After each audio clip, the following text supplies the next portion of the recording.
Hey everybody, Eric here. This is just a periodic reminder that we have a free Discord community where you can chat with other spirits and cocktail lovers and even submit questions for our interview guests. In fact, this episode we tackle a really interesting question from the Discord. So if you'd like the chance to ask questions for future guests, just email me at podcast@modernbarcart.com and I'll send you an invite to join the group. That will also get you other fun perks like free access to Jordan Hughes' Cocktail Camera e-course and many more benefits in days to come. So join the Discord and profit. It's as simple as that. Now, on to the show.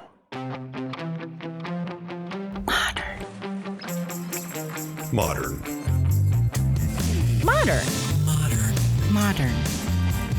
We're prepping for a voyage. Modern. The force of an old-fashioned equals whiskey mass times bitters acceleration. Why don't you make that a double? Modern Bar Cart. What's shaking, cocktail fans? Welcome to episode 272 of the Modern Bar Cart podcast. I'm your host, Eric Koslick. Thanks for joining me for this interview episode where I track down the best and brightest minds in the spirits and cocktail world so that I can share their secrets with you. This time around, we're joined once again by Mike Vander Horn, who is, I think we all agree, a total machine when it comes to cocktail competitions. Fresh off yet another exciting event, he took the time to chat with me about a topic that's been making waves in the bar world for the last couple years: super juice. If you're not already familiar with this ingredient, well, you're about to be. But before we start talking about acid-adjusting oleocitrates and all the other fun techno-babble that comes out when you try to make a Frankenstein's monster out of citrus juice, let's pause so that you can make yourself a drink. This episode's featured cocktail is the Water Lily. To make it, you'll need 3/4 of an ounce of gin, 3/4 of an ounce orange liqueur. Clear triple sec is preferred here for color purposes, as you'll see. 3/4 of an ounce of creme de violette, which is a violet flavored liqueur, and 3/4 of an ounce of fresh lemon juice. Or, hey, this is a super juice episode, so follow your heart. Combine these ingredients in a mixing beaker. Yes, that's right, we're putting citrus juice in a mixing beaker. Why? I can only speculate, and I will in a second, but anyway, we're in a mixing beaker, we stir, we don't shake, over ice until well chilled and properly diluted, then strain into an elegant coupe glass, preferably a chilled one, express an orange twist over the top, but don't garnish, and enjoy. Lots of rules, huh? Invented by bartender Richie Baccato at either Milk and Honey or Little Branch in New York City, accounts differ, this cocktail bends the equal parts last word format into all sorts of interesting contortions. Gin and citrus are there, but lemon instead of lime. Lemon makes sense here because of that intensely floral, perfumey note from the creme de violette. And in this context, the triple sec comes off almost like an orange blossom note, playing the role of both an aromatic and a sweetener. In other words, if you soften your gaze to the point where things start to get a little blurry, the triple sec is playing the part of the maraschino liqueur, and the creme de violette is like a single note chartreuse. Now, back to this elephant in the room. Why is this cocktail stirred rather than shaken? Well, to be honest, the internet does not agree on this point. A lot of recipes out there simply tell you to shake it, but my guess is that these folks saw citrus and just assumed that there was a typo in the source they were looking at. Because there's enough references to stirring, including by Imbibe, to which I attribute a high degree of trust, that I simply have to assume that Richie Baccato had his reasons. Coming off a week-long gin class, as I am, where I delved heavily into botanical spirits, my gut tells me that if there truly is a reason to stir the water lily, it's got something to do with that creme de violette, which is this drink's most problematic ingredient. From a visual standpoint, shaking it will make the service pour appear cloudy and pink, much less dark than it would be if you stirred it. And although this is pure speculation, it's also possible that shaking could cause the violet liqueur to revolt a little bit, coming off as harsh or soapy when aerated and diluted too aggressively. When I made lavender bitters, this was always true after we proofed them down with water. It took about a week of resting in the bottle before they tasted normal again. Knowing that, perhaps the stirred quality of the water lily cocktail is ultimately a nod to the delicate nature of floral ingredients. So, now that you've got a citrus cocktail to play around with when you make your next batch of super juice, let's turn our attention back to the interview. In this nerdy deep dive with bartender and cocktail competitor Mike Vander Horn, some of the topics we discuss include what super juice is and how it has risen to prominence in both cocktail bar and home bar settings. Different ways of formulating super juice, including recipes and methods drawn from Liquid Intelligence, a bartender named Nickle Morris, and a YouTube mixologist called Kevin Kos. How to test the flavor of super juice against real citrus, and why this highly engineered product seems to attract as many skeptics and purists as it does sustainability nerds and flavor geeks. Where we stand in the sweeping citrus movements or eras that have influenced cocktail trends over the past several centuries, and the tools and ingredients you'll need to source if you want to incorporate this versatile new citrus ingredient into your professional or home bar. Along the way, we tackle a question, as I mentioned, from the Discord community about pH measurements, the best way to foil your bartender nemesis, South Jersey's new signature cocktail, and much, much more. This may come off as ironic in an episode about acid, but when it comes to super juice, my main takeaway from this conversation is that we should be looking for a sweet spot. Some sort of ideal balance between cost, sustainability, flavor, and efficiency. I think it's tempting to look at this tool, super juice, as either a panacea to all the problems posed by citrus juice in cocktails or a looming threat to all that is good and wholesome about a fresh squeezed lemon or lime. But like most things, super juice inhabits the messy middle. And that's what we're here to do, get messy. With that, please enjoy this zesty, pithy conversation with my friend and yours, Mike Vander Horn.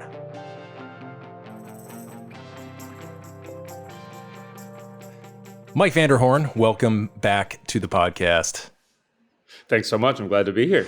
So you were on not that long ago, and you're kind of coming to the rescue here in a save my ass situation. We had somebody who had come on and agreed to come on and talk about super juice, and then bailed at the last minute, and then you answered the call here. But before we get into all things acid adjustment and citrus, can you just share with us what's been going on with you in the last 6 months or so? How's Queen Jane's? How's the competition circuit? What's going on?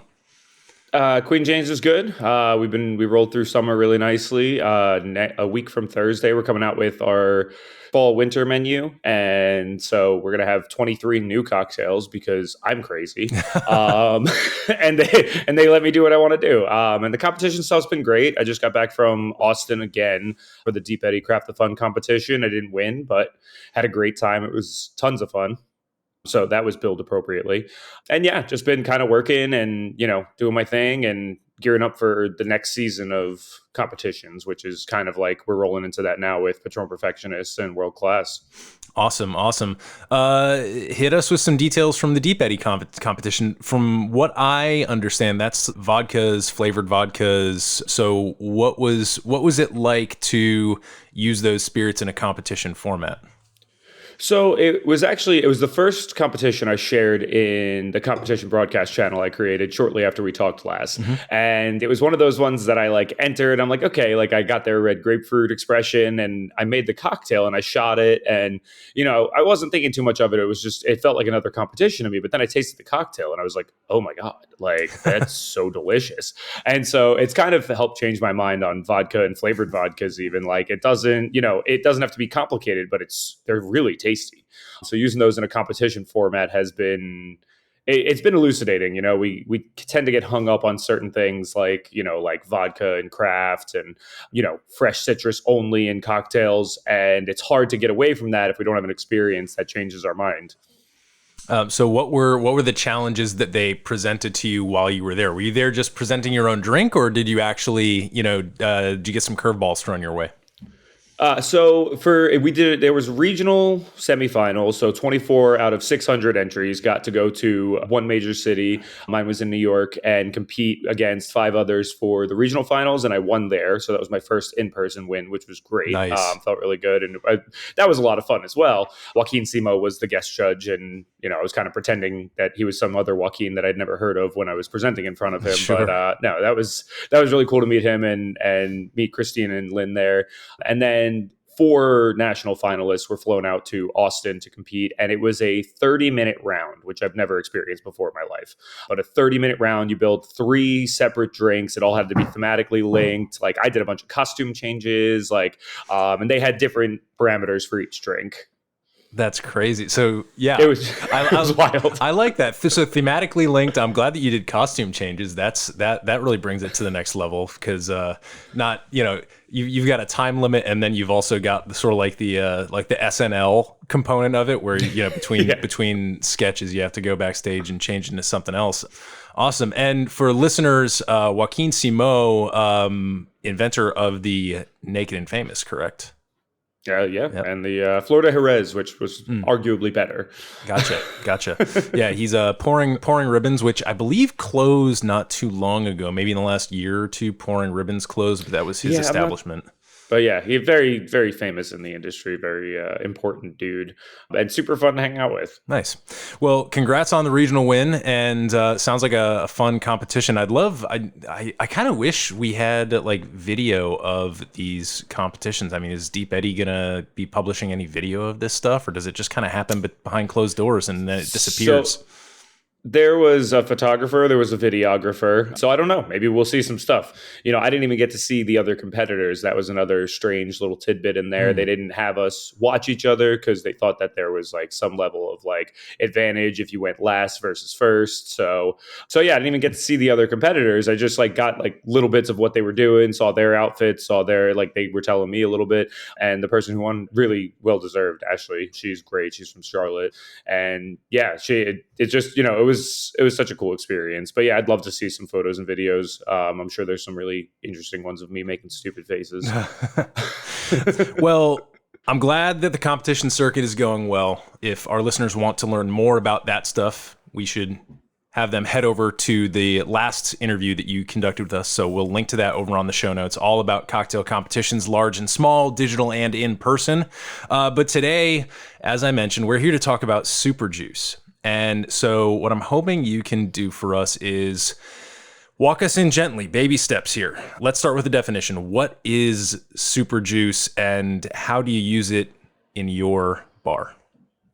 So I feel a little bit like, third string here, because I'm not the inventor of Super Juice. I'm not someone who popularized Super Juice, but I'm someone who uses it. So I am the end user. But it's something that I've been really passionate about since I started using it. So Super Juice is basically an alternative to using the full fresh juice of limes, lemons, oranges, grapefruits.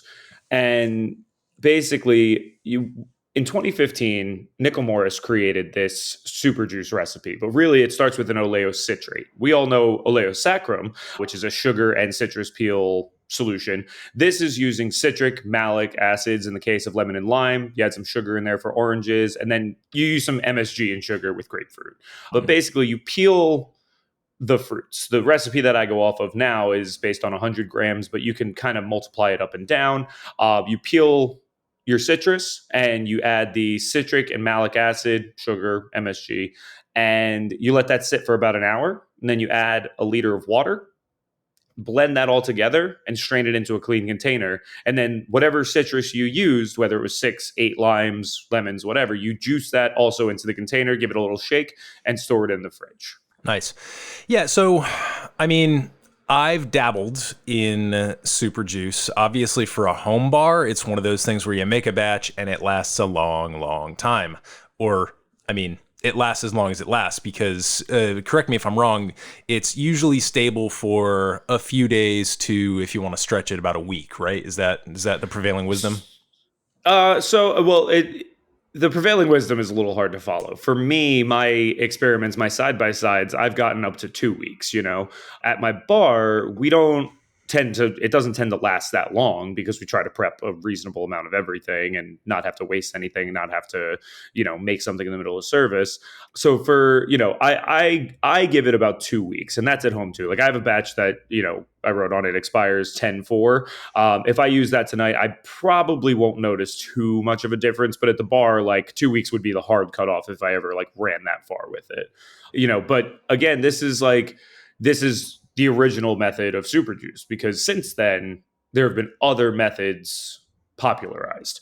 There's a fancy calculator online that you can do, and that does tie into Dave Arnold's like fake citrus acid. Like, Kevin Kos is the one who popularized this different version. It's not the original recipe, but it took something from the original recipe, that 6% acid formula, which is based on how much acid is in citrus juice. It's 4% citric, 2% malic, whatever.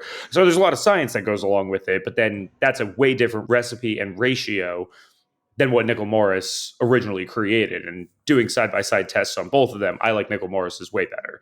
I mean, we've done that at a bar with a bunch of people with pretty damn good palates, and there was fresh juice, super juice, Nickle Morris's version, and then super juice Kevin Kos's version.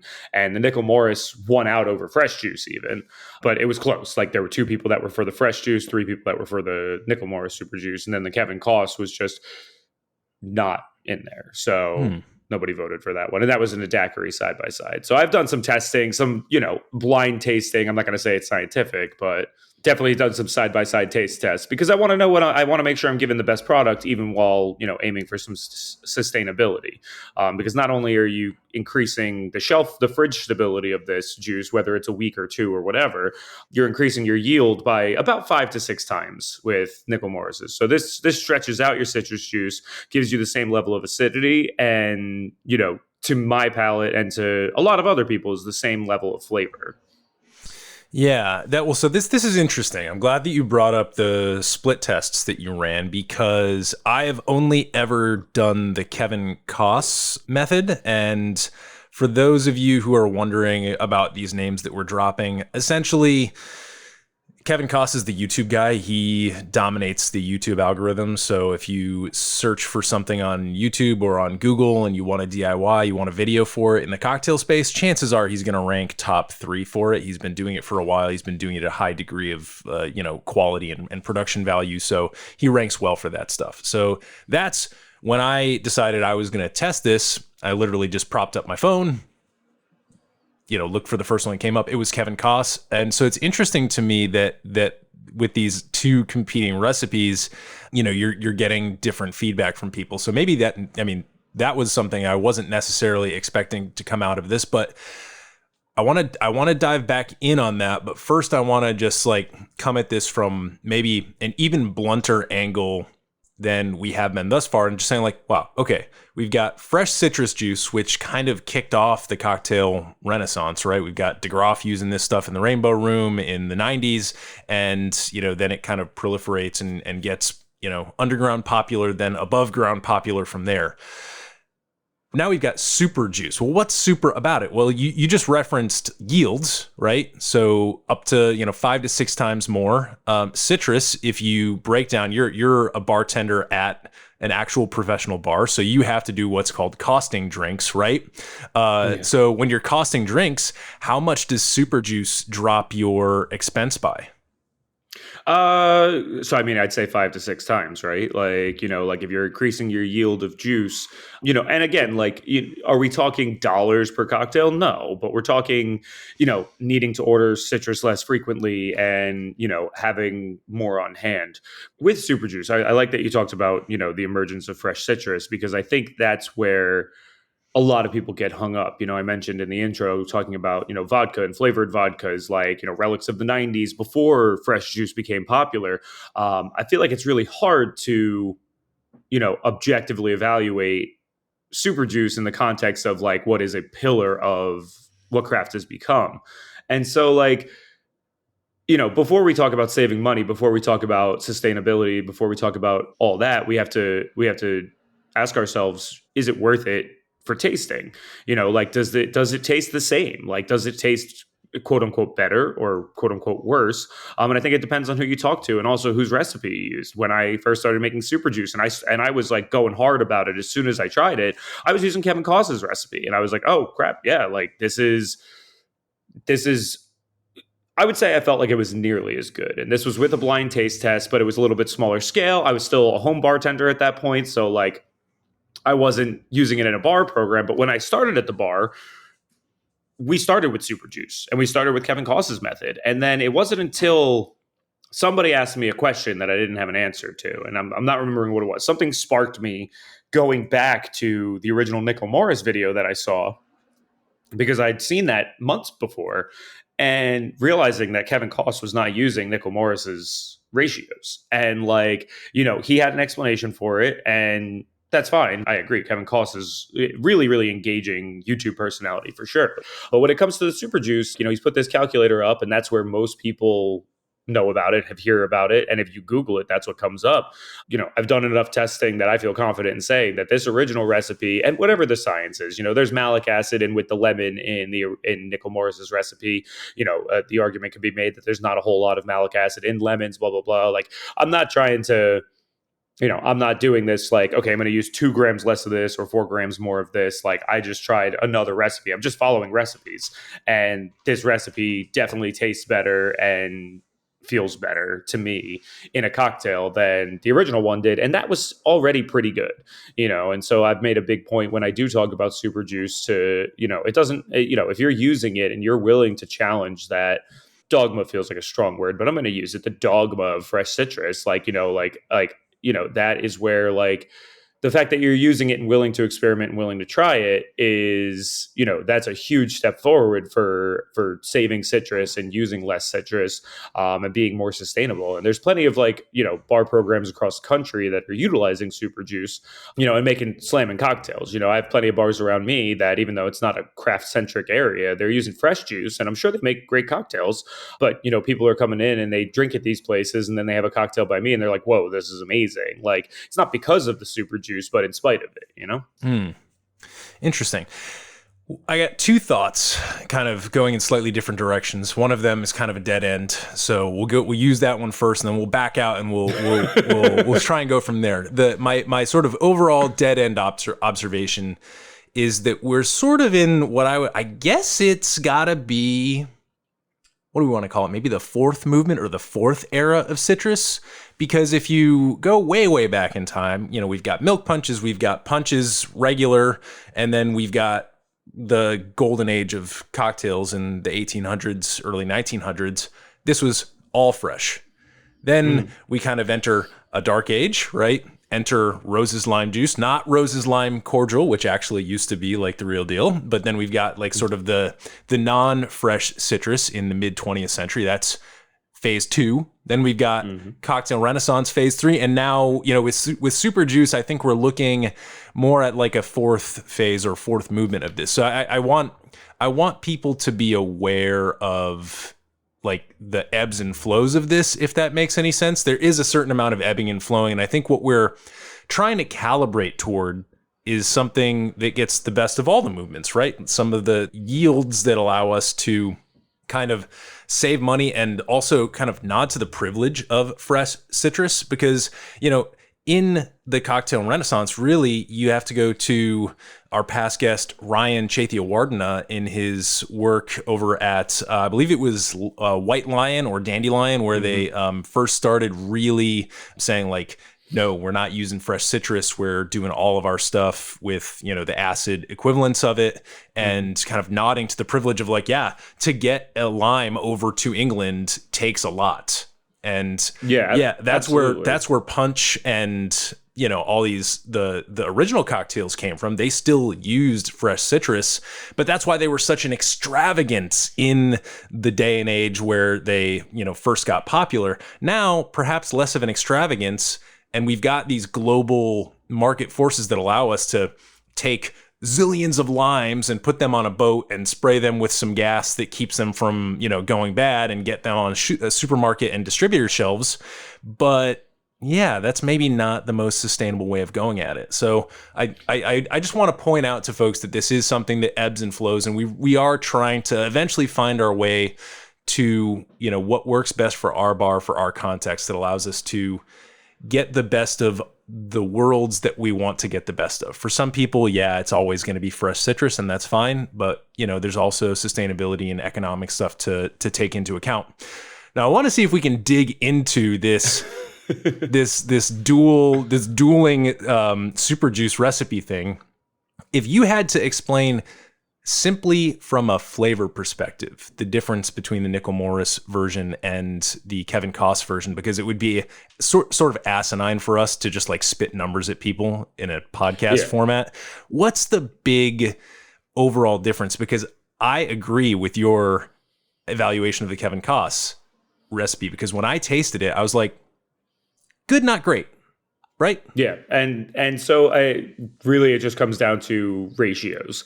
And Kevin pulled a lot of his ratio information from Dave Arnold's Liquid Intelligence, which, you know, I get, but I think it's just overall too much water to citrus ratio. Yeah, mine's laying around here somewhere too.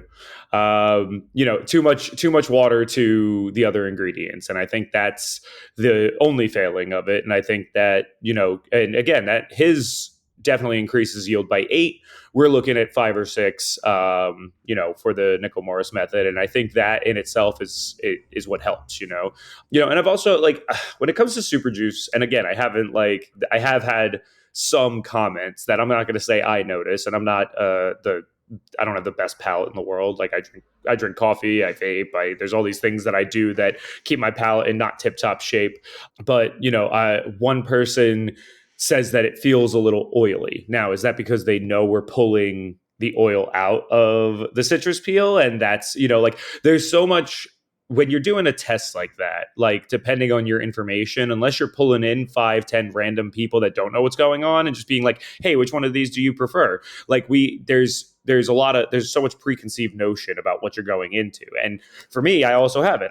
I'm interested in continuing to use super juice. I want to continue to use super juice. And so when I taste against fresh juice, even if it's subconscious, like, you know, like, I might be looking for something different than someone who really doesn't want to use super juice, but they want to try to have an open mind. I was having a conversation where, you know, like, someone told me I don't have to use every technique for every cocktail. And most of the time I agree, except when it comes to super juice, because if I'm doing a citrus-based cocktail, I feel like I should be using citrus, and then maybe, you know, and if that's the case, and I think super juice is as good as I think it is, I should be using super juice. And I'm like, listen, if it helps with sustainability, if it helps with that, you know, like shipping citrus places, like, why shouldn't I if I get 90% of the flavor? And another person said, try 65% of the flavor. And what I didn't say, and I wanted to, is like, okay, and so what? If I can't build a good cocktail, a great cocktail, an amazing cocktail off of 65% of the flavor of lime or lemon, maybe I'm too reliant on limes and lemons to make good cocktails. You know what I'm saying? Like, it's just like, it's one of those things, like, you know, we all have strong opinions about citrus in cocktails, like, and that's not going to go away. But whatever side of this you fall onto, I think keeping an open mind is really important, you know, and keeping your eyes out. Maybe there's somebody that's smarter than all of us that's going to figure out a way to make it perfect, or even better than perfect. You know, like, you know, you mentioned Rose's lime cordial. Like, I just used a lime cordial for a competition entry. Like, it's not like I'm refusing to use any other method, you know, and that's using the zest of the fruit, that's using lime juice, like, you know, like, and creating a very specific flavor, you know, with that lime cordial, because I was doing a gimlet riff. So, like, there's plenty of ways to utilize citrus intelligently that's not just juicing fresh. And, like, I don't know, I guess another thing is, like, if you have an 8-hour bar shift, right, and you're juicing an hour before service, and you get to that 9th hour, what are you using? Are you using oxidized lime juice? Like, is my super juice going to hold up better than your oxidized lime juice at the 9th hour? Like, hell yeah, it is. Like, and that's, like, you know, there's, like, little things like that when I think about a bar program, I think that it makes sense to kind of, like, utilize something like super juice, because the biggest thing you get is consistency. That, you know, every time you do it, you're going to have a much more consistent product than every day you're juicing limes. When, you know, let's say your bar manager didn't order limes the week before, you're using the bottom of the box, there's a couple of rotten ones, there's a lot of breakdown there. Whereas if I'm using the lime peels and I'm starting that the day the order comes in, I'm preserving that. It's all about preservation, right? Man, you just made some killer points there. And one thing that I want to kind of add on top, maybe just a little garnish, like the little bacon crumbles on the French onion soup here, is... I love that it wasn't a cocktail garnish reference. No, that was really interesting to me. Nope. You thought that's where I was going. Took a hard left. But what I want to add is that, you were mentioning like, you're throwing around some percents, right? And you're like, well, to me, super juice is like 90% equivalent to fresh it's citrus. Arbitrary as shit. It's arbitrary as shit. Like, and then some, not a fact. Well, sure. And then somebody comes up and says, well, for me, it's 65%. And it's like, okay, well, there's differences in palate. But really what you're referencing there when you say like, well, I should like, all right, like maybe not everybody has the lemon brought down from Mount Olympus for every cocktail that we make, right? We live in the real world.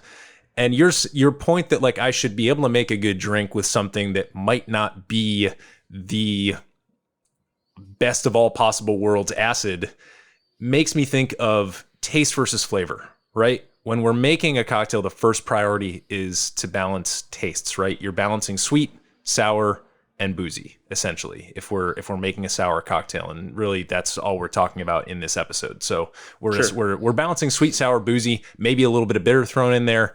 And that's not a large number of knobs to turn. So you're right. When you're tuning in that flavor profile, yeah, you should be able to put something pretty damn good out there if you're only, worrying about those four knobs. Now, in the realm of flavor, you were also mentioning, well, somebody was saying that, super juice has this, kind of oily texture. Well, duh. Yes, we're throwing the peels in there.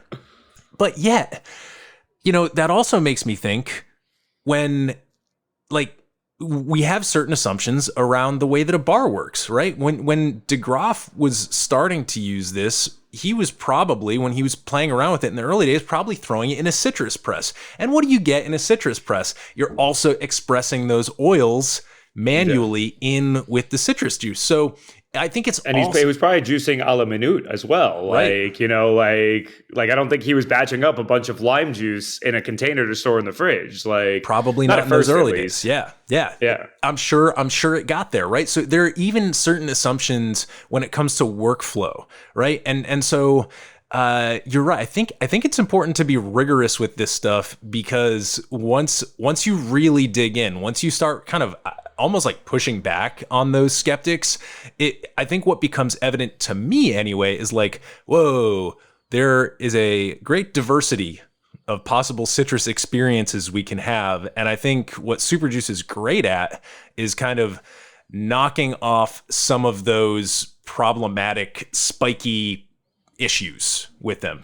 Yeah, and so your dead end that didn't feel like such a dead end to me before. You talked about the time frames of our cocktail, history, and you missed the whole disco era and 90s era where we were using bottled fake high fructose corn syrup, bullshit ass sour mixes, which some bars around me are still using. Don't get me wrong. Like, and I think that is why so many of us, even though, an article came out in 2017 that said the cocktail revolution is over, we've won, before I even got into cocktails. That was before I even got into cocktails. And I feel like I'm still fighting. So, but the fresh citrus and let's even say just simple syrup, just that combination versus the 8, 9, 10 ingredient sour mix that was going into drinks before that, there is a good reason to define that strictly. I don't think that super juice is a new era. I do think that more sustainable solutions is a new era. Like you talked about, Ryan and Lioness and White Lion, Dandelion, whichever one started that batching with acids.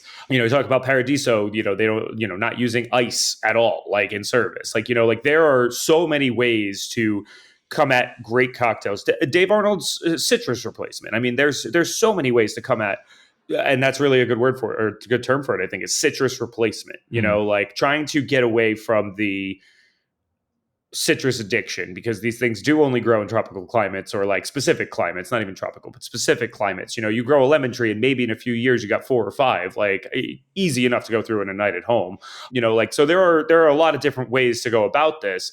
And I feel like super juice is one of the easiest ways. And that's what I always say. It's the easiest way for the home bartender or for the professional bar to spread out their citrus, get the same level of acidity, get a lot of the flavor too. I mean, like, who hasn't made an Oleo Sacrum that they really like love the flavor in a cocktail? This is coming at it from a slightly different angle, but like, you're pulling so much flavor from the peels, and you're adding the fresh juice. And so like, at the end of it, you get this product that you open the jar or the bottle or whatever, and it smells like lemon, it smells like lime, it smells like grapefruit.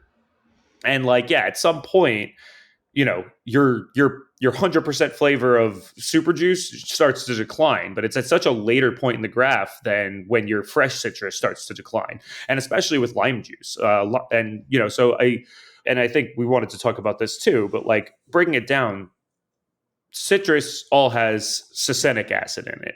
Succinic acid is the part that oxidizes. And so if we were to just take that oleo citrate and not add the fresh juice and just have that on its own, that would probably last not indefinitely, but indefinitely enough. The succinic acid in there would be so low.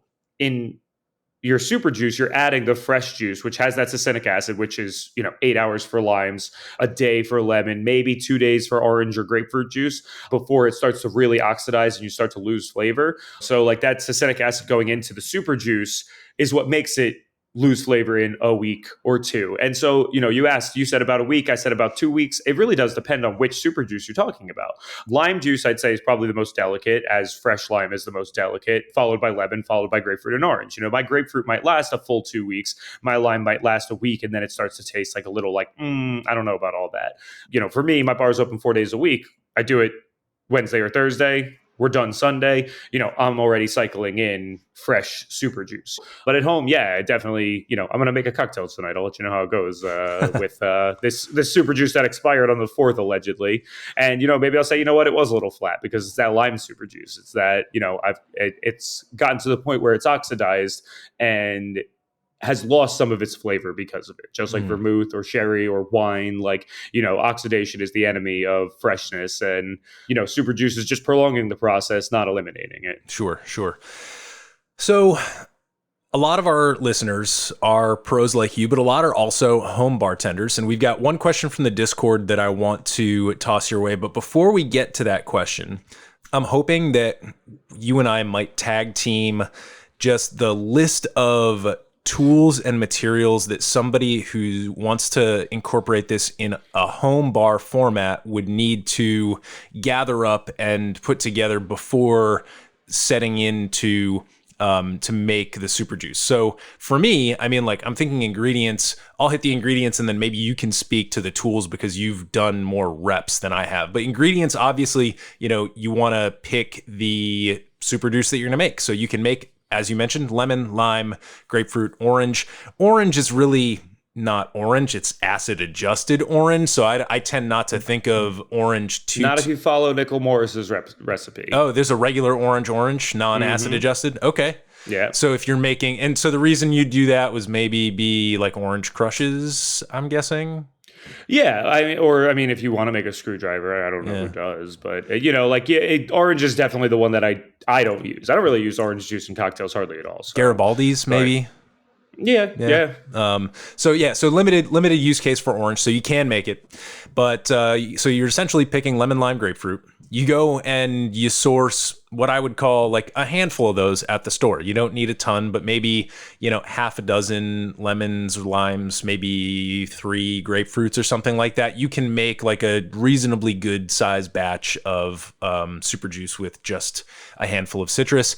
But then in addition, ingredient wise, you're also going to need these acids, right? And so what you do is you hop on the Amazons or you go to a specialty store like Modernist Pantry, is the one that Dave Arnold always talks about. And you can get powdered forms of citric acid, malic acid, and if you want to go real crazy and do like the Dave Arnold lime acid. He also uses a small amount of that succinic acid, but I don't think that's a super juice. That's his acid. That's his clear acid replacement. So if you want to, if you wanted to make like the test tube version of this without any fresh, you could pick up a little bit of that succinic acid as well. But really what you need, the broad strokes, 99% of the time, citric and malic acid, and then you're ready to go aside from the tools. So I'll tag you in for the tools. Yeah, so I mean, tools, you definitely want to get a good peeler because that's really what it comes down to, especially for a bar program. I'm peeling a lot, like peeling a lot of limes, and it is, you got to watch out for cutting yourself, so you want to have a good peeler. OXO, I hear recommended a lot. I got a Patron peeler that I brought to work because it's the only one I found that gets me the perfect amount of peel with the right amount of pith, which is very little when you're doing super juice. You want to minimize your pith, minimize that bitter part of it. You need a blender, and I have a $10 blender at home that I use when I make it at home. I have a Vitamix at work, but really, I rewrote the Nickle Morris specs to be a little clearer. It's the same thing. It's just written out clearer. And, I put blend for 10 seconds, and someone took issue with that and said, well, I hate that because what am I looking for? You're looking to get it blended up, to small chunks that aren't like minced, like basically it doesn't. I've done it both ways. Like the Vitamix, like the first time I used it went like crazy and it got it so small. It just takes longer to strain. I didn't notice any different in flavor. So you just need a blender, whatever blender you already have. You can use a hand blender. You're just looking to combine everything and make sure all the acid is combined in the water and, break those peels up a tiny bit, but you're not looking to, completely pulverize them. You need a fine strainer, which most of us probably already have. Maybe on hand. I've also got these here. These are nut milk bags. So for anybody, I got one of those who's watching on the YouTubes, these are great. They're made of nylon, and this is like the step that I use usually after that fine strainer, and before potentially like a coffee filter. And if we're talking steps of filtration, so nut milk bags, you can get them for like less than $10, and they're indefinitely reusable. So. Good investment. No, that's definitely helpful. I have that for all sorts of stuff that I do at home. I haven't found, actually, no, I'm lying. I have found that if I don't use the right gradient of fine mesh, I'm getting chunks in my big jars at work. So I'm like, okay, you need a nice fine mesh. You could use a nut milk bag. I wouldn't go coffee filter because that'll just take forever. And yeah, you need a clean bottle to store it in. Best would be a flip top bottle. I use like flip top jars at work. They're not the greatest for pouring out of, but they work. And something that is, and if you fill it to the top, especially, like again, we're fighting oxidation, that'll keep it the longest. And a funnel. You always need a funnel. This is all stuff that if you're making any level of cocktails at home, you probably have already. And a super juice does freeze. Like it does freeze fairly well. I've frozen it when I knew I had a competition coming up because I do use super juice in all my competitions with varied results from the judges. Because again, I'm talking sometimes to really big names in the industry that, have strong opinions over the last 20 years. And I'm like, hey, here's this thing that just came out that I just started doing. But it does freeze well. And so, if you do make a full batch, I'll say, you can freeze some of it and pull it out when you're ready, the day you're ready to make a cocktail and let it defrost and, and see. Like, that's like the fun part of getting into something like super juice is like, it can be really fun to, test it side by side with your fresh lime today and then do it again tomorrow and see like, okay, did I notice any differences? Like, did I, drink coffee? Did I like brush my teeth too soon before the cocktail yesterday? There's so many variables, and if you come at it from a spirit of like, wanting to learn and understand and have fun, and then also realize like, okay, like there's some sustainability aspects that, even as a home bartender, I think are important. It can be really fun. So yeah, but yeah, basic tools, nothing too crazy. And I order my citric and malic from Amazon. I also have ascorbic and agar-agar and all this stuff. It's all on Amazon. Like, we can say what we want about Amazon being the devil, but it's really convenient. Yeah, it is. Indeed it is. One thing that I should mention for folks that, and again, I'm coming at this as home bartender versus professional bartender here, but you need a scale that is sensitive to the gram. right? Yes. Sorry. I'm sorry. I forgot. Not everybody has that. Yeah. So and again, I'm a home bartender for way longer than I'm professional, but yes, that is number one on the list when you're trying to honestly, I do all my syrups by weight. I do everything by weight now. And I've been doing that for a year plus now. Yeah, you need a gram scale. Yeah. You don't need a point gram scale. You can get if you have to round up or down to a gram of citric or malic, that's fine. Right. But yeah, definitely need a gram scale. Yeah, and so what we'll do, I mean, to me, this is where the precision comes in, right? So we've got these couple different recipes floating around. Mike and I will powwow, and we're going to try and make the show notes page for this a good resource for people who want to go and see the side-by-sides. We'll link to the Kos video. We'll link to the Nickle Morris video, and we'll give you all the possible resources that you're going to need to play around with this and experiment the way that we have. But yeah, let me pull up that question from the Discord here. It's signed me out on my computer. So let's go. I was talking too much. Feels like so long ago you mentioned there was a question from the Discord. All right, so this is from Jaden. He said, one thing that is slightly intimidating to me about super juices or any acid-adjusted juices is not knowing the baseline that I'm working from.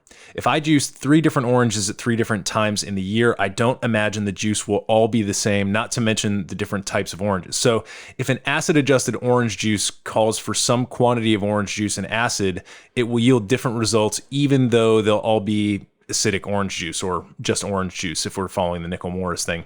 Should I be measuring the pH of my juices? This is kind of like the crux of the question. Lately, I've been thinking in general about the issues around inconsistency with measuring sweetness and acidity. I know Liquid Intelligence discusses it a bit, but I'd love to hear Mike's thoughts. So we don't use orange juice, so don't worry about it. No, I'm kidding. Oh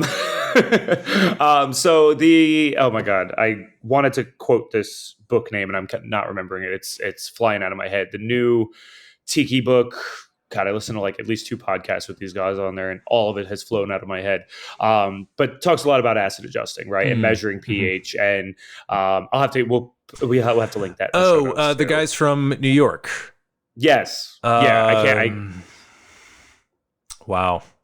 Yeah, it's literally every day that I have a bar guest that I'm like, hey, how are you? They're like, do you remember me? I'm like, yeah. And then like it's coming to the end. I'm like, I'm not going to remember your name. And they ask me, like, it's just, I'm so bad sometimes. What's the name of the bar? Is it Tropical Standard? Tropical Standard, yes. Okay, yes. There we go. I can't. Yes. So I haven't picked it up yet, and I absolutely have to because they talk a lot about acid adjusting fruit and measuring that pH. And so I definitely understand that question is like, yes, you are looking at things that are inconsistent. My response to that is when you make a Garibaldi with fresh orange juice, are you measuring the pH or are you just making your Garibaldi? If you're making a gimlet, well, it's not that example because lime cordial, but if you're making a daiquiri, are you measuring the pH on your lime juice and adjusting every time you're making a daiquiri, or are you using 3/4 ounce, right? And so I feel like it's a little bit the same here. I think that over the course of 8 limes, 3 oranges, 3 grapefruits, whatever, and at different times of the year, yes, you're definitely going to have some variation. When you're using super juice and a set amount of citric acid, set amount of malic acid, set amount of sugar, MSG, whatever,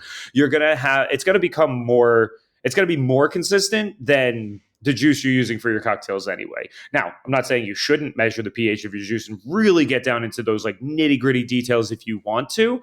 If that's something that interests you, if you're really science minded, like sure, do it. Absolutely. And let us know because I'm curious, like what you find over the next year. If you want to check oranges every month, like for sure. Like, but I think especially with lemon and lime, which I'd say is probably the bulk of what we're talking about today is lemon and lime with some grapefruit sprinkled in. I do use grapefruit at the bar. You're using very similar levels of acidity and you're going to get the same or less variance that you would if you were using the fresh juice. Mm-hmm. Yeah, I think that's a good answer. And another thing that I'll throw in here, Jaden, is that if you're measuring the acidity of your juices, whether you're comparing last week's oranges to this week's oranges, or you're comparing fresh citrus to super juice, you've got a couple options. You can use pH test strips, which are very affordable. Again, hit up Amazon. I have experience doing that because last year I started a Bloody Mary experiment where I'm juicing a bunch of different heirloom varieties of green tomatoes and comparing the flavors. And part of that is also checking the pH. So what I can tell you is that I juiced 3 sets of, very different heirloom tomatoes, dipped those test strips in, and the pH it's very difficult to tell if there's a significant difference just from using the color of that pH strip and holding it up to the little guide that they have on the container. So if you're testing that way, which is the affordable way, it might be a little difficult to actually tell if there is a difference, because to the naked eye, test strips aren't going to yield much of a difference in this. And then if you want to get into the long tail of it, then you're going to have to spring for a reasonably expensive, at least dozens of dollars, potentially dozens of dollars for an actual pH meter. So I guess I agree with Mike in that it's like, hey, are we all okay here? Cocktails are about hospitality, right? Shaking someone a cocktail or shaking up a cocktail for yourself is about having fun and enjoying stuff. And I guess as much as I'm curious about the results, right? I would say if you have this impulse to start measuring things to that degree, I would encourage you to go into it with curiosity as opposed to worry that your outcome is not going to be good enough. Right. Yeah, for sure. I mean, the things we nerd out on are some of the most satisfying things in our lives, right? I'm such a nerd when it comes to cocktails. And when I find something new or interesting, or I create an ingredient or, whatever it is, it can be so much fun to get that answer. But you get down to a certain level and there are bars out there that are doing pH testing on their fruits and stuff, for sure. But are they, and that might satisfy their curiosity. I don't think I'm that science minded. People call me a scientist at work because they see I have a bunch of Dasher bottles of bitters. If that tells you anything about my area, they're like, you're a scientist, you're an artist. I'm like, I'm a bartender. Please, it's just, I'm making drinks. And it is fun and it is exciting, but getting down to that level of nitty gritty, it's an investment. And listen, if Jaden wants to do that, go ahead, let us know. And, maybe we adjust these recipes that maybe there's something we learn from it, but right. I don't want to do it. No. Yeah. I mean, and Jaden, I was kind of more power to you. Yeah. I was kind of, a little dig there at the impulse of doing this. That said, I'm going to be doing it with this year's batch of tomatoes in just a couple days. So I'm going to be busting out the test strips just to see if something is wildly different than I expected. So, definitely report back. And, I think we're at the point where we should kind of wrap up a little bit here, but, is there anything else about Super Juice that we should know that we've totally, overlooked thus far? I don't think so. I think we covered it pretty well. If you're, obviously it always goes, if you're interested in Super Juice, if you want to learn more, if you want to do more, the show notes of this is going to be great. Yeah. You can always reach out to me if you have a question. I'm third string. I'm not the expert. I'm not the inventor, but I'm using it, and I'm using it in a professional setting, which is a little bit different than using it at home. And people are loving the drinks, and I'm tasting the drinks all the time. And I'm it's good, and so, and it can save you a little bit of money, especially if you're doing any kind of volume at home. You're doing a party or you're doing something, it can definitely save a couple of bucks here and there. And in this economy, that's helpful. So yeah, I think that's a great point, because, for home bartenders, the question does become of okay, if you're making a big batch of Super Juice, well, what are you going to do with it? You're not going to drink it all yourself. And if, then there's a question of freezer space. I don't have a lot of freezer space. So if you're going to use some and then freeze some, great. Yeah, a party. If you're looking for an excuse, if you're the kind of person who's Super Juice, very good, I want to play with this, wait till your next party. That is absolutely when you should do it. And, as long as you follow the instructions that we provide in the show notes, it's going to be reasonably low stakes. It's going to be kind of hard to mess up. And if you do, you'll be able to cover it up nicely. it's nice to know that people are interested. And even if you don't wind up using it, like you said, and that's like, it's not necessarily going to be for everyone or even every home bartender. If you make one cocktail a week, like, I don't see this being helpful for you. But if you make a few a week, I could see this being something that might be something you get into, because instead of coming home from work and having to juice fresh citrus, you just pour out of a bottle like you do your syrup or your alcohol, and it's kind of nice. Like, and that's the part that I like about it too. Exactly. And also great for, it's hard to do any sort of batched citrus cocktails, but to the extent that you could do something batched, if you were, let's say, like going out on a boat or something, or going somewhere where it's like, it's only going to be an hour or two between the time you batch and the time you consume, then super juice is actually a pretty handy thing for batching. And then, you just got to give the bottle a little bit of a shake before you pour out each drink. And, so that there are some other stretch cases for it as well. Yeah, I mean, and that even goes down to the question. I just got finished reading a book that says you can batch a cocktail with citrus and leave it for a year, and it's going to change, but it'll still be good. And so, like, that's my next kind of like point of inquiry. Like, I'm going to batch up a citrus cocktail and taste test it for a month and see how it changes. Does it go quote unquote bad, or did we all just kind of think that because citrus doesn't last all that long? So I'll let you know on that one. Ooh, very interesting. Mike Vander Horn, always testing, always learning, always experimenting. That's why we had you on here. Well, let's jump into a few quick lightning round questions if you're game. Sure. All right. You're a cocktail competition guy, as we mentioned at the beginning of this episode. What's a theme or challenge that you'd love to see incorporated into a competition that you haven't seen thus far? I think it'd be cool to see something really specific. I've seen like an espresso martini competition. I've seen like a porn star martini competition coming from Difford's Guide. I'd like to see something even more specific. Like, you have to use, brand bottle and super juice, like, or something like that's like that's like even more specific in like a large format competition, like not just make a margarita, but like you have to use like this and this and make it your own somehow. Like, I don't know, I could see just like something a little bit more rigorous than I see a lot of the time of just like, oh, make a cocktail. Like, I think that could be cool. Interesting. Yeah, there was so here in DC we have Ricky, a Gin Ricky competition, which is kind of like, again, that's so fun, pretty open, but the Ricky is DC's cocktail, so that one's always good. And then I've also seen a Ramos Gin Fizz competition, and that can get pretty intense. But yeah, no, I like it. I like that instead of looking for ways to make it easier on yourself, you're looking to make it more challenging. Yeah, like something, and I guess that's really what it is. Something more challenging. I don't know. It's so many. There's so many ways you can go about a cocktail competition too. Like something really specific, or you could only change like one ingredient. Like, I could see that being fun.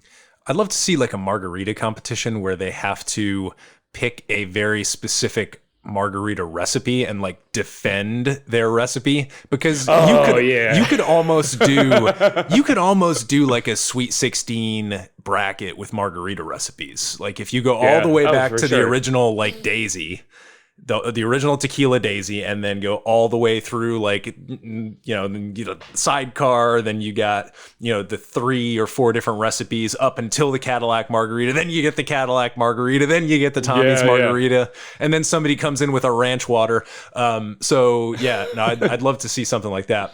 Next question. This is a bit of a hypothetical, but let's say you were to walk into a bar with a group of friends. It's, it's late, maybe, an hour from last call or something, and it's a busy bar, but you notice that your nemesis is bartending. What is the drink order that you order for the entire group that ruins this person's night because they're your nemesis and they deserve it? And the 2 rules that I will say: you can't choose Ramos Gin Fizz and you can't choose Espresso Martini. So those are off the table, but what order do you place to ruin your nemesis night? It would have to be So depends on how much I know about the bar. What gets me when I'm at the bar is when I have like a bunch of different drinks that aren't batched, like they're off menu. So like, like I would have somebody order a martini with like a kind of an off the beaten path tequila, and like somebody order a sour style cocktail that like has like like a oh my god, what am I thinking? The Tommy's Margarita or the one with grapefruit and maraschino. Oh my god. Hemingway daiquiri. That's what I'm thinking. Oh my god. Yeah, something that has like the Luxardo that like you see is like dusty on the top shelf there. Like, and it's always just be all different cocktails. So you're just you're going with the 8-bottle pickup. Absolutely. Yeah, absolutely. I try to avoid that at work by batching all my spirits, but someone gets me with that one random like, oh my god, I have to like get on a ladder to go get that bottle. Very devious, very devious.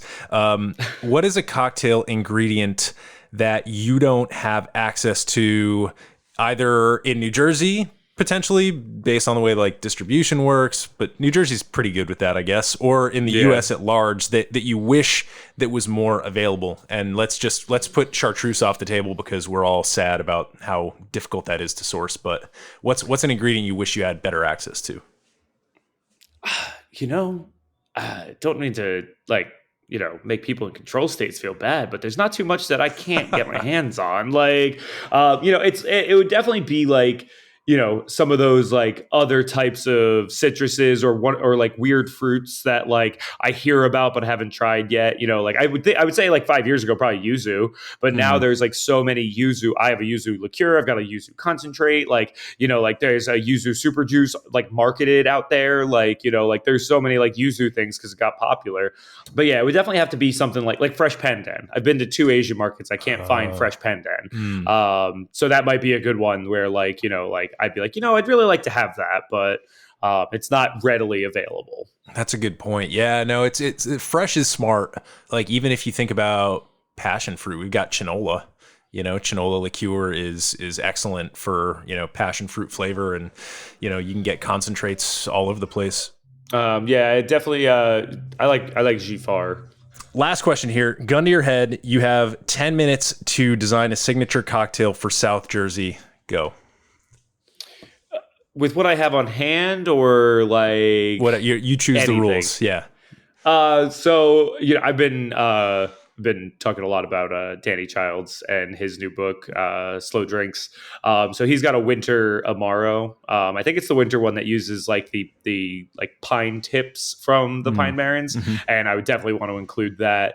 And maybe even so last year for Patron, I tried to do a seaside goldenrod infusion, which is those yellow flowers that grow on the beach. So some combination of that. I think my fiance is going to pick up a couple of bunches of seaside goldenrod for me to try something again with. Not for a competition, just for fun. So something with seaside goldenrod, something with like the pine barrens, Amaro, and probably gin. We'll lean into that piney flavor that a lot of people say they don't like in gin. And just get something that really kind of encapsulates like the shore and the pine barrens. And I could smoke it if I want it to be like Newark, but I think I'll avoid that. We'll just stick to South Jersey. Yeah. I love it. Well, I'm glad that you mentioned like the seaside foraging, because one thing, and I'm just going to say you're welcome in advance. You can have this. I'm giving it to you. It'd be nice to have a little attribution maybe on the menu, but they call them, it's either sea beans is what Baldor has, or the more, I guess, botanical name would be called glasswort. I don't know if you've ever seen growing. It's usually like it's not in the dunes, but it's like in the marshes near the intercoastal. They have it almost looks segmented like bamboo, but it's maybe grass that gets about 6 inches long. Okay. And it's you bite into it and it's briny and it's fresh, and we're about a month past the ideal harvest time. Usually harvest it in August. Thanks for the info. I'll keep that on the calendar for next August. Well, for next year. And here's what I've done. I've pickled it. Okay. And with some citrus peel and a little bit of like mustard seed and stuff like that, and it makes an incredible savory martini garnish. Awesome. And it's kind of like, it almost looks like kind of like you put like a cedar bough or something in the glass. So check out sea beans or glasswort. And if you could easily go out and get like a pillowcase full of that stuff and pickle it, and then have martini garnishes for the next several months. So that's a nice South Jersey ingredient that I've played with as well. But Mike, awesome. This has been awesome. Thank you for your super juice insights and just having a great chat as usual. Where can people find you in person behind the bar, and how can they connect with you digitally? I'm at Queen Jane's Lounge and Royal Drinkery in Summers Point. And online, best is Instagram at Cocktail Complex. Mm-hmm. Interested in competitions, we've got our broadcast channel. We're always pushing out the information. It's been going really well too. I've had a bunch of people reach out after we recorded our last show and with the broadcast channel. So that's really awesome. And feel free to DM me about anything. It does not have to be about super juice or competitions. Like, I'm always open to chatting with people and pretty much always respond. So awesome. Well, Mike, this is you join the prestigious 2-time guest list here over at the Modern Bar Cart Podcast. Thanks so much for coming on again and sharing your insights with us. Yeah, absolutely. Anytime.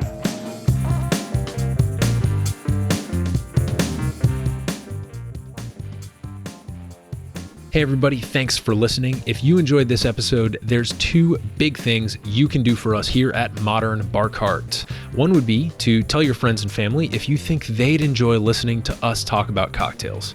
And if they don't download podcasts, they can always stream our episodes on their desktop directly from the show notes page at modernbarcart.com.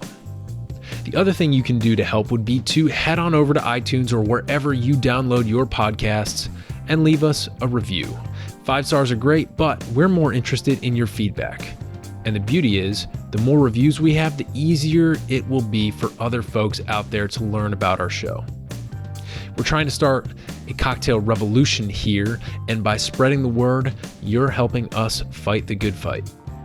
You can always reach us by emailing podcast@modernbarcart.com if you're looking for cocktail or bartending advice, or if you're a pro who would like to pull up a mic and be interviewed for all to hear. Also, definitely follow us on Instagram and Facebook at Modern Bar Cart for cocktail porn, recipes, and entertaining tips. And keep an eye out for new product releases and special offers, which are happening all the time. We love our listeners, and we really enjoy giving you exclusive discounts and sneak peeks at our latest and greatest cocktail projects. This episode may be over, but for you, the mixological fun and adventures are just beginning. So remember, folks, drink responsibly and experiment boldly.